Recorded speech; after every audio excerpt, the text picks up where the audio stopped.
అందరికీ నమస్కారం.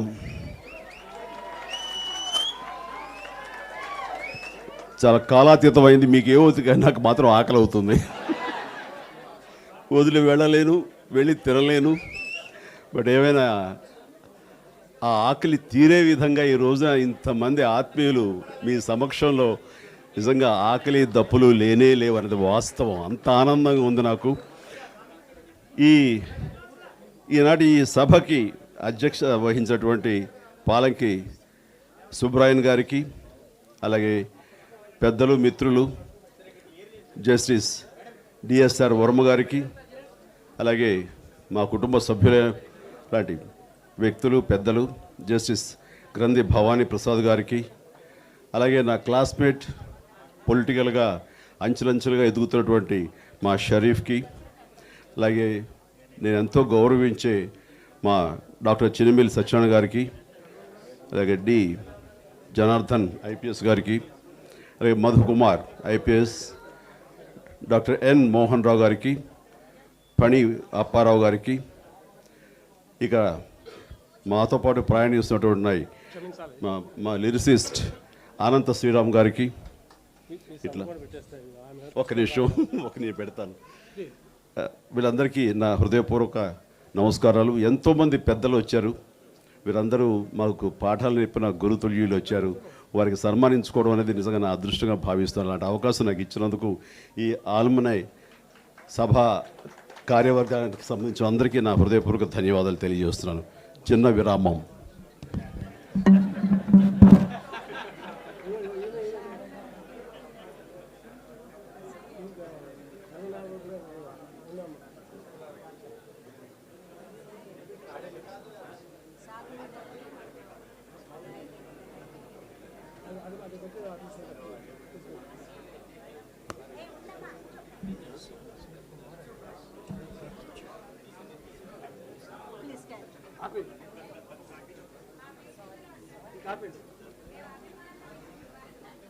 అలాగే ప్రత్యేక అతిథిగా వచ్చినటువంటి బసంత్ కుమార్ ఐఏఎస్ అనంతపురం కలెక్టర్ గారికి, ఇక ఈ కంగారులో ఈ తొందరలో కొన్ని పేర్లు మర్చిపోతే మాత్రం నిజంగా క్షమించండి.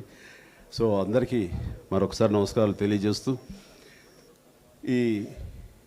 ఇలాంటి కార్యక్రమం, ఇలాంటి ఆల్మనై కార్యక్రమంలో పాలు పంచుకోవడం అనేది నాకు ఇది ఫస్ట్ ఎక్స్పీరియన్స్, నెవర్ బిఫోర్.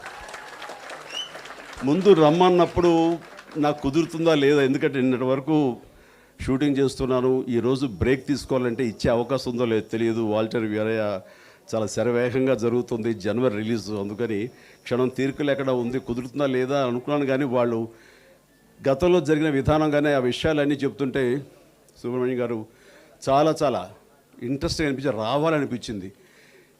నిన్న ఈ కార్యక్రమానికి ఒప్పుకుని రావాలని అనుకున్న తర్వాత నుంచి నేను నిన్న షూటింగ్లో ఎక్కడో కొంచెం పరాగ్గా ఉన్నాను. అది గ్రహించిన డైరెక్టర్ సార్ ఏంటి వేళకు మీరు కొంచెం ఎక్కడో లాస్ట్లో ఉన్నారు, మీకు ఏదైనా ఇంట్రెస్ట్ లేదా, లేదా ఒంట్లో బాగోలేదా, షూటింగ్ క్యాన్సిల్ చేయాలా అని ఉంటుంది. అది కాదే బాబు, రేపు పొద్దున నా పెద్దల్ని, నా సీనియర్స్ని, నా మిత్రుల్ని అందరూ కలవబోతున్నాను. అందుకని ఆ ఎగ్జైట్మెంట్లో ఉన్నాను. ఆ జ్ఞాపకాలని వస్తున్నాయి. ఆ వైఎన్ఎం కాలేజ్ గేట్లో ఎంటర్ అయిన దగ్గర నుంచి అటు ఇటు మర్రిచెట్ల దగ్గర నుంచి, ఒక పక్క నుంచి ఆడిటోరియం దగ్గర నుంచి ఇటు షెడ్స్ లాంటి పాకలతో ఉన్న షెడ్స్లో నా క్లాసెస్ కానీ ఇవన్నీ గుర్తుకొస్తున్నాయి. సో పక్కన గోదావరి, మరో పక్కన చల్లటి వాతావరణం, ఇవన్నీ చూస్తుంటే గతం గుర్తుకొస్తుంది. ఆ గతంలో ఉండిపోయి ఈరోజు షూటింగ్లో కొంచెం యథాలాపంగా ఉన్నాను. మరొకగా అనుకోవద్దని చెప్పేసి అన్నాను. And such a beautiful memories, అవన్నీ నెంబర్ వేసుకోవడానికి ఈ రకమైన ఆల్మనై ప్రక్రియ జరగడం అనేది ఇట్స్ చాలా ముదాహం. అండ్ యాక్చువల్గా నాకు తెలిసి ఇది ప్రారంభమైంది ఎప్పుడో ప్రపంచవ్యాప్తంగా పెన్సిల్వేనియా అమెరికాలో ఒక మార్షల్స్ అండ్ అలాంటి ఒక కాలేజీలో స్టార్ట్ అయిందంటే 200 ఏళ్ల క్రితం. వాళ్ళందరూ కలిపి ఇలాగ పూర్వ విద్యార్థులు అందరూ కలిసి వాళ్ళ అనుభవాలు కానివ్వండి, ప్రజెంట్ డే వాళ్ళ అచీవ్మెంట్స్ కానివ్వండి, ఇవన్నీ పరస్పరం ఇచ్చిపుచ్చుకుంటూ వాళ్ళకి ఒకరికి సలహాలు ఇచ్చుకుంటూ ఎవరైనా సరే ఆ దిశగా రావాలంటే వాళ్ళకి చేయూతను అందిస్తూ అలాగా వాళ్ళకు ఒకరు ఉపయోగపడేలాగా, ప్లస్ అందులో గత స్మృతులను తలుచుకుంటూ మళ్ళీ ఆ నాస్టాలజిక్ ఫీలింగ్స్ని మళ్ళీ నెమరు వేసుకుంటూ ఆ ఆనందంలో గడపడం అనేది అతీతమైనటువంటి ఒక ఆనందానుభూతి అది. సో అలాంటివి జరగటం అన్నది, అలాంటివి చేయటం అన్నది ఇక్కడ మన ఉన్న పెద్దలు సుబ్రాయన్ గారు, మిగతా వాళ్ళందరూ కూడా దీన్ని సహకరించే ప్రతి ఒక్కళ్ళు, ఈ కార్యవర్గ సభ్యులందరూ కూడా నా మనస్ఫూర్తిగా నా అభినందనలు తెలియజేస్తున్నాను. నిజంగా మీరు అలా చేయబట్టే, అలా చొరవ తీసుకోబట్టే ఈరోజు ఇంతమంది మనం కలుసుకోగలుగుతున్నాం.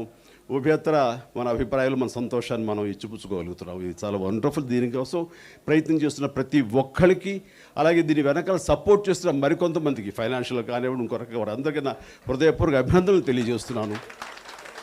నాకు ఈ అవకాశం ఇచ్చేందుకు చాలా చాలా థ్యాంక్స్. కాలేజీలో చదువుకుని బయటకు వచ్చేస్తాం. మనం ఏదో మన ఇష్టం ప్రకారం, మన గోల్స్ ప్రకారం, మన లక్ష్యం ప్రకారం మనం మా ప్రొఫెషన్లో మనం ముందుకు సాగిపోతూ ఉంటాం, ఏదో ఒక వృత్తిని ఎన్నుకొని. కానీ కాలేజీ డేస్లోనే, చదువుకునే డేస్లోనే, ఆ రోజుల్లోనే మనం భవిష్యత్తులో ఏం అవ్వబోతున్నాం అన్నది అక్కడే ఒక విత్తనం నాటుకోబడుతుంది. ఆ విధంగా నాకు వరకు నేను చెప్పుకోగలను. ఇక్కడ ఆ కాలేజీలో ఉండగా నాకు నటన పట్ల మక్కువ ఎక్కువ. అందుకని ఆ సరదా కొద్దీ నేను అక్కడ డ్రామా వేస్తే ఆ డ్రామాలో అత్యుత్తమ నటుడుగా నాకు పేరు వచ్చేసింది. అది పేపర్లో, బుక్స్లో కూడా ఉంది. అప్పుడు ఆ రోజున డిసైడ్ అయిపోయాను, ఆహా మనలో అత్యద్భుత నటుడు ఉన్నాడనమాట. కాబట్టి కాలేజీలో వీళ్ళందరూ కలిపి నాకు బెస్ట్ యాక్ట్ ఇచ్చేశారు. కాబట్టి నా దృష్టి యాక్టింగ్ మీదే పెట్టాలి, నా దృష్టి నటుడుగా రాణించాలి. అది సినీ పరిశ్రమలో అదే ఎంత కష్టమో, ఎన్ని అష్ట కష్టాలు పడాలి, ఎన్ని అవమానాలు భరించాలి, అయినా సరే అటు ఎదురొడ్డి మనం నిలబడి పెద్ద యాక్టర్ అవ్వాలి అనేది తర్వాత అప్పుడు తెలియదు నాకు. బట్ అయిపోవాలి, వెళ్ళిపోవాలి, మెడ్రాస్ టికెట్ కొనుక్కుని బయలుదేరిపోవాలని ఒకే ఒక ధ్యేయంతో వెళ్ళటానికి బలమైన పునాది పడింది నాకు వైఎన్ఎం కాలేజీలోనే. వైఎన్ఎం కాలేజీ ఆడిటోరియంలో రాజీనామా అనే డ్రామా వేయటం, అందులో నాకు చైర్మన్ పాత్రలో నాకు బెస్ట్ యాక్టర్ రావడంతో అసలు కాలేజీలో అటు వెళ్తుంటే అమ్మాయిల వాళ్ళు అటు చూస్తుంటే అది పెద్ద, ఇప్పుడు హీరో కదా, అప్పుడే పెద్ద హీరోలాగా ఫీలింగ్ నాకు.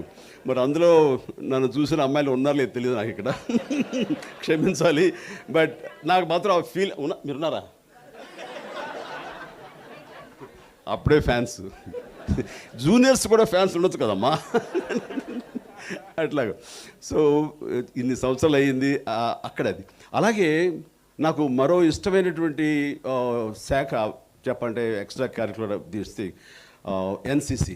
నేను ఎన్సిసిలో ఈ రోజున క్రమశిక్షణకి పేరుగా చెప్పుకుంటారు. టైం సెన్స్ కానివ్వండి, లేకపోతే ఎమికబుల్గా ఎక్కడికి వెళ్ళినా సరే సర్దుకుపోయే గుణం కానివ్వండి, ఇవన్నీ కూడా కష్టపడే తత్వం కానీ ఇవన్నీ నాకు నేర్పింది మళ్ళీ కాలేజీలో ఎన్సిసి. నేను ఎన్సిసిలో ఉండబట్టి ఎక్స్ట్రల్స్ నేను అది కూడా ట్రై చేశాను, కానీ సినిమా ఇండస్ట్రీ లాగేసింది ఆకర్షణ అలాగా. సో ఎన్సిసిలో నేను ఎంత కష్టపడి చేసేవాడంటే అక్కడ సీనియర్ క్యాడెట్ కెప్టెన్ దాకా అయ్యానండి. 4 ఆంధ్ర నేవల్ యూనిట్ నర్సాపురంలో. అందులో కూడా దాని అంతు చూశాను, అందులో కూడా హైయెస్ట్ పీక్కి వెళ్ళగలిగాను. అవి వెళ్ళటమే కాకుండా 76 రిపబ్లిక్ డే ఆర్డీసీ క్యాంప్కి వెళ్ళి అక్కడ కూడా మన ఆంధ్రప్రదేశ్ని లీడ్ చేసేలాగా నేను రాజ్పథ్లో మీరు మార్చింగ్ చేశాను. అండ్ అది వండర్ఫుల్ ఎక్స్పీరియన్స్ నాకు. అంటే ఏదైనా ఒకటి తలెస్తే దాన్ని అంతు చూడటం అనేది నాకు ఒక అలవాటు అయ్యింది. అయితే మధ్య చిన్న బ్రాకెట్లు ఇంకో మాట చెప్తాను. నా మనసులోంచి రాకపోతే అందులో దాని అంతు నేను చూడలేను. ఆ అంతు చూడనిది ఏంటో మీకు తెలుసు, నేను ప్రత్యేకించి చెప్పక్కల. మళ్ళీ వెనక్కి వచ్చేసాను. ఎందుకంటే అక్కడ రాణించడం చాలా కష్టం. దానికి మనం సెన్సిటివ్గా ఉండకూడదు. అక్కడ బాగా మొరటు తేలాలి, రాటు తేలాలి, అన్న అనకపోయిన మాటలు అనాలి, అనిపించుకోవాలి. అవసరమా ఇది? తను తగినవాడు తను అంటాడు, అనిపించుకుంటాడు. సో అలాంటి వాళ్ళకి ఎస్ మీరందరూ ఉన్నారు. అందరి సహాయ సహకారాలు ఆశీస్సుతోటి ఖచ్చితంగా ఏదో ఒక రోజు మనం చూస్తాం అత్యున్నతమైన స్థానంలో. సో అలాగా ఆ కాలేజీ నాకు ఎన్నో ఇచ్చింది. అంటే ఒక క్రమశిక్షణకి ఇంకొక ఎగ్జాంపుల్ చెప్పాలి. నేను వైజాగ్ క్యాంప్స్కి వెళ్తుండేవాళ్ళు ఎన్సిసిలో ఉండగా. ఆ 3 years నేషనల్ క్యాడెట్ కెప్టెన్గా ఉన్నప్పుడు నౌ సైనిక్ క్యాంప్ అని విశాఖపట్నంలో జరిగేది. అది బాగా గుర్తు నాకు. అక్కడ బాగా మార్నింగ్ నుంచే డ్రిల్ చేసేవాళ్ళం, ఆ కవాతు చేసి ఆకలి నకనకలాడిపోతుండేది. వెళ్ళి కూర్చుంటే అప్పట్లో చాలా చీప్గా తక్కువ బడ్జెట్లో ఉండేది వాళ్ళకి ఆహారం పెట్టడం. ఎండిపోయిన రొట్టె లాంటివి 2 లేదా ఒక ముక్క పురుగులు ఉన్నటువంటి ఆ రైస్ పెట్టేవాళ్ళు. కానీ ఆకలికి ఏం తెలిసేది కాదు. నీళ్లు పోసేసి అన్నంలో కాసేపు సోక్ చేస్తే ఆ పురుగులు అవి తేలేవి పైకి. అవి వాష్ చేసి మళ్ళీ దాన్ని పిండి వేసుకుని దాంట్లోనే సబ్జీ, దాంట్లోనే సాంబారు, దాంట్లోనే మజ్జిగ వేసుకుని తినేసేవాడు. చాలా రుచిగా అనిపించేది నాకు. సో ఇప్పటికీ పంచభక్ష పర్వాణాలు తినే స్థాయి వచ్చినా సరే, బట్ నాకు ఆ క్రమశిక్షణ అనేది అక్కడి నుంచి వచ్చింది నాకు. అది అంటే ఇంకొక ఉదాహరణ చెప్తాను. ఎన్సిసి వైఎన్ఎం కాలేజ్ నాకు నేర్పినటువంటి ఒక క్రమశిక్షణ. ఆ రోజు నేను ముమ్మరంగా సినిమాలు చేస్తున్న టైంలో, ఒక స్టార్గా నేను ఎదుగుతున్నటువంటి సమయంలో, ఒక మిత్రుడు బ్రేక్ టైంలో కష్టపడి అక్కడ ఫైట్ చేసేసి బ్రేక్ టైంలో ఇంటికి వచ్చి 1 o'clockకి కూర్చుంటే తను మా ఇంటి ముందు ఉన్నాడు. ఆ యాక్టర్ పేరు ప్రసాద్ బాబు, రుద్రవేణులో మోగవాడుగా చేసినవాడు. తను ఉంటే ఇక్కడ పెట్టాను, అది నీకోసం ఎదురు చూస్తున్నాను, నీతో పాటు మధ్యాహ్నం షూటింగ్ వద్దామని. అయితే రాయిలు కలిసి భోజనం చేద్దామని డైనింగ్ టేబుల్ మీద కూర్చున్నాను. కూర్చున్న తర్వాత తిను అంటే, లేదు నేను అదే ఫినిష్ అయిపోయింది, నువ్వు కానీ అన్నాడు. సరే అని చెప్పేసి ఉంటాడు. అక్కడ అన్ని రకాల పదార్థాలు ఉన్నాయి. ఏవో ఒక సాంబార్ వేసుకున్నాను, వడియాలు తిన్నాను, ఒక ఆమ్లెట్ ఉంటుంది తిన్నాను. బయలుదేరిపోదాం రా అన్నాను. రానన్నాడు. అన్నాను, దాని ఇంటికి వెళ్తాను.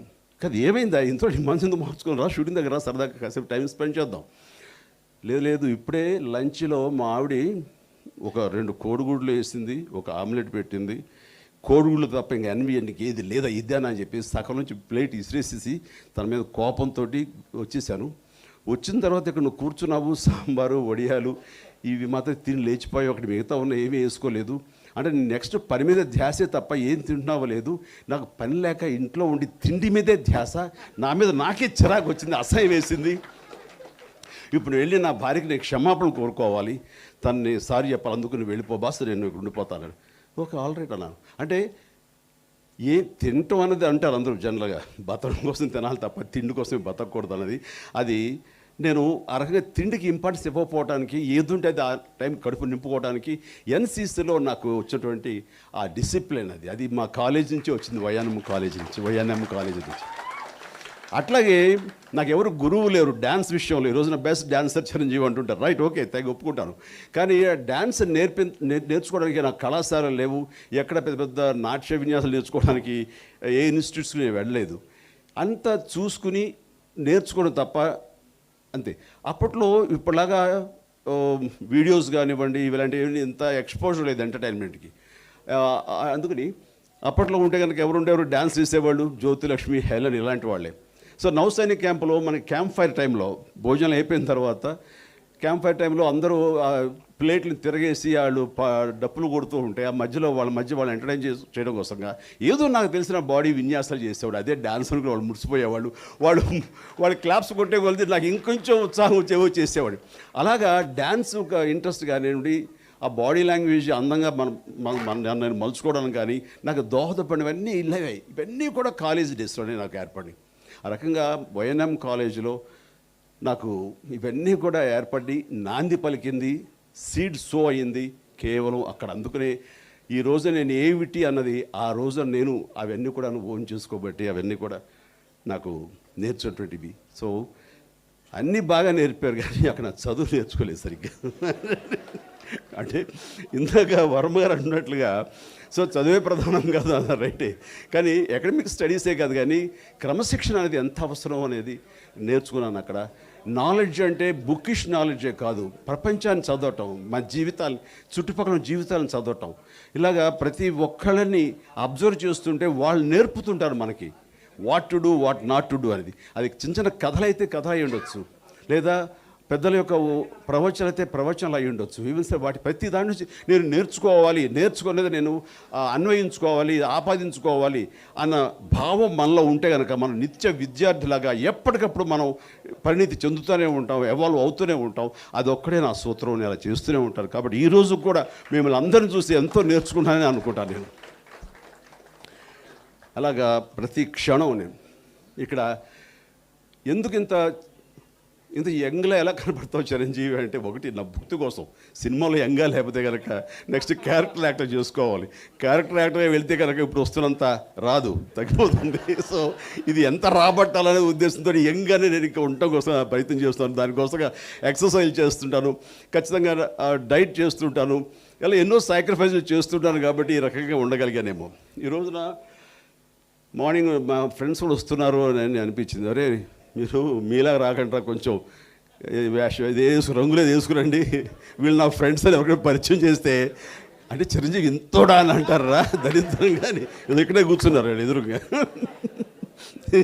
వీళ్ళందరూ. సో చేయి పైకి ఎత్తకండి, కనబడిపోతారు మళ్ళీ. మీరు ఇక్కడ యంగ్ అబ్బాయి అనుకుంటారు, మనం సాయంత్రం కలుసుకుందాం ఇంట్లో, రైట్? అట్లాగా వాళ్ళందరూ కొంచెం యంగ్ గెటప్ వేసుకుని రమ్మని వాళ్ళ ప్రయత్నం వాళ్ళు చేశారు, కానీ పెద్ద అంత అనిపించట్లా, రైట్? అట్లాగా ఈవేళ ఇక్కడికి వస్తారు కదా, చాలామంది కూడా వాళ్ళు మార్నింగ్ రంగు వేసుకుని వచ్చి ఉంటారు. వాళ్ళు వేసుకోమని ఏమండి చిరంజీవి వస్తాడు వేసుకోండి బాబు, మీరు పెద్దోళ్ళు కనపడకూడదండి. వాళ్ళ భార్యలు కూడా ఈ రోజున రంగులు పులుగు ఉంటారు, అంతే కదా? అబద్ధం కాదు కదా? చాలామంది చెయ్యి ఎత్తుతున్నారు, చెయ్యి ఊపుతున్నారు. సో ఎప్పుడు మనం యంగ్గా ఉండడానికి మన ఏదో physical appearance, young at physical appearance కాదు, యంగ్ ఎట్ హార్ట్ ఉండాలి అంటాను. అది నేను ప్రధానంగా ఫాలో అయ్యాను. అదే మనల్ని ఎంతో యూత్ఫుల్గా ఉంచుతుంది. నల్లటి ఎంటుకలు, నల్లటి జుట్టు, నల్లటి మీసాలు ఉండి కొంచెం బాడీ తగ్గిస్తే అది యంగ్ అని అనుకోను. మన ఆలోచనలు యంగ్గా ఉండాలి, మన ఆచరణలు యంగ్గా ఉండాలి, మన ప్రయత్నాలు కానీ మన ఫ్రెండ్షిప్ కానీ ఇవన్నీ కూడా యంగ్గా ఉంటేనే, యంగ్ ఎట్ హార్ట్ ఉంటేనే ఖచ్చితంగా అవన్నీ కూడా రిఫ్లెక్ట్ అవుతాయి ఫేస్ మీద, మన బిహేవియర్ మీద, తద్వారా మన స్నేహితుల మీద, వీళ్ళందరూ కలిసిగా ఉండటానికి ఆ పాజిటివ్ యాటిట్యూడ్కి యంగ్ ఎట్ హార్ట్ ఉండాలి. అదే నా ప్రయత్నం చేస్తుంటాను. దానికి గాను ఎక్కడో విన్నాను, మనిషికి 2 ఫ్యాకల్టీస్ వరం, అవే శాపం కూడా. ఒకటి మెమరీ, 2 ఇమాజినేషన్. మెమరీ అనేది ఎంతంటే మనం మంచి విషయాలు గుర్తెచ్చుకోవచ్చు. మనందరూ రోజున కాలేజీలో జరిగిన మంచి విషయాలు గుర్తెచ్చుకుంటే అవన్నీ ఆస్వాదిస్తూ చాలా సరదాగా మాట్లాడుకుంటాం. ఇప్పుడు లంచ్ టైంలో ఇంకా బాగా మాట్లాడుకుంటాం, అది అంతవరకు వెరీ గుడ్. కానీ గతంలో జరిగిన చేదు అనుభవాల్ని పదే నెమరు వేసుకోవడానికి కారణం మనకున్నటువంటి మెమరీ. అది మనల్ని చాలా శాపం మనకి. అదేం తిరగ రాయలేము, తిరిగి మార్చలేము. కానీ ఎందుకు మనకి ఆ జ్ఞాపకాలు అనవసరం. అలాగే భవిష్యత్తు మనం ప్రతిదీ ఇమాజిన్ చేసుకుంటాం. రాబోయే కష్టాలను కూడా ఇలా జరుగుద్దేమో, ఇలా అవుతుందేమో అని ఒక భయభ్రాంతులతో ఇమాజిన్ చేసుకుంటాం. ఆ ఇమాజిన్ చేసుకోవడంతో మనం ఆందోళన గురవుతాం, తద్వారా మనకు హెల్త్ కూడా పోతుంది.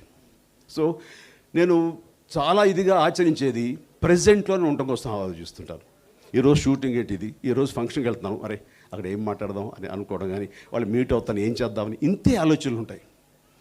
భవిష్యత్తు గురించి ఏదైనా ఆలోచించాల్సి వస్తే short term goals, long term goals ఏంటనేది అంతవరకే లక్ష్యాన్ని నిర్దేశించుకోవడం కోసమే తప్ప వాటిలో భవిష్యత్తులో ఇలా జరుగుద్దేమో, నా భవిష్యత్తు అయిపోతారేమో, ఇదేం జరుగుద్దేమో, పిల్లలకి ఇది అయిపోద్దేమో, నా ఆస్తులు ఏమైపోతాయి, ఈ యొక్క భయాందోళన మనిషిని వృద్ధాప్యం వైపు త్వరగా తీసుకెళ్ళిపోతుంది.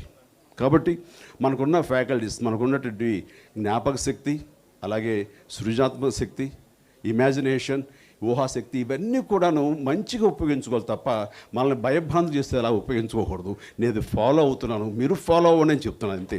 అదే మనల్ని యంగ్ అవుతుంది. సో చాలా సంతోషం నన్ను ఇక్కడ పిలిచారు. అండ్ మీకు అందరికీ నా హృదయపూర్వక ధన్యవాదాలు తెలియజేస్తాను. ఈరోజు వండర్ఫుల్ ఎక్స్పీరియన్స్ నా మిత్రులతో, వాళ్ళతోటి. అండ్ మా పెద్దలు భవానీ ప్రసాద్ గారు కలిశాను, చిరకాల మిత్రుడిని. అండ్ తర్వాత ప్లీజ్ చిరుమల సత్యనారాయణ గారు, ఆయన